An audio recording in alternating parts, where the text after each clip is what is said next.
Hey team. Okay, week 2. We're diving into it already, and we're getting more into the meat and potatoes of the book. So I want to start out with death of a conversation.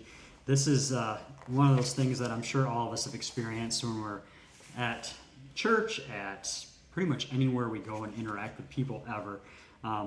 It's the conversation style and how we've kind of gone downhill as far as that goes. And I don't think, as far like inside of Dream Center, I thought we've gotten pretty good at being able to ask that question and see what it looks like to go to that next level of conversation.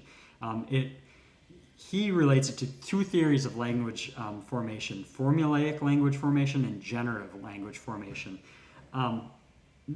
I like how he puts it down here, like that formulaic, we all know it. Like, how you doing? Oh, I'm good. Good. How are you doing? Good. And then conversation's over, right? Lots of like one-word answers, very short, very to the point.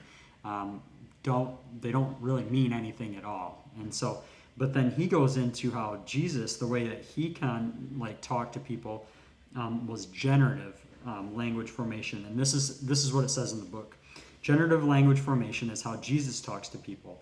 In this formation, you create a new conversation every time you talk, and it can be a lot of work. So I'm sure all of us that have been out on street teams or done any kind of conversating like with people in that kind of context, we've noticed that, right? Because the natural form of the person we're talking to a lot of times is going to be formulaic, whereas we are trying to go generative and trying to go into that next level. And so we got to break through that initial line of that front line of formulaic conversation.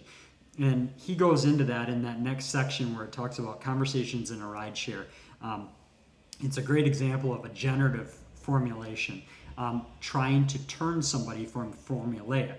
So when he first gets in the car, obviously the driver is being very formulaic, like because he picks up people all day, has very straightforward probably conversations and typical, like, how are you doing today? I'm doing great. How are you doing? I'm doing great. Not that it's actually true or not true, but it's formulaic. And he goes into that next level of conversation, that generative, which can be a lot of work. There's a lot of times probably when we're entering into, when we're outside of the Dream Center world where we're really trying to form those conversations. Maybe you're at the grocery store and it's easy to fall back into that pattern of formulaic. But the one thing we don't see is Jesus falling back into that formulaic conversation style. And that really challenges me. It's one of those things that outside of Dream Center, I feel like I can fall back into that formulaic where I just want to get through here. I just want to get to the next thing. I want to get home. But we need to ask that next question and see if Jesus is prompting us to ask that next question and go into it. Challenging, definitely, for sure. The next portion, he goes into retreat, never, and it just says advance with an exclamation point. Out of this whole section, I would say the main thing that I got out of that portion specifically is press into the uncomfortable.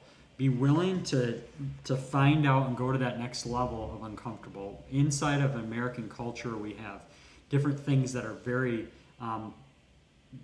easy, and we tend towards the comfortable. When you look at other cultures, specifically, like it talks about here inside the Muslim culture, that they go a little bit more So I would just say press into that. Press into the uncomfortable this week and see what that looks like.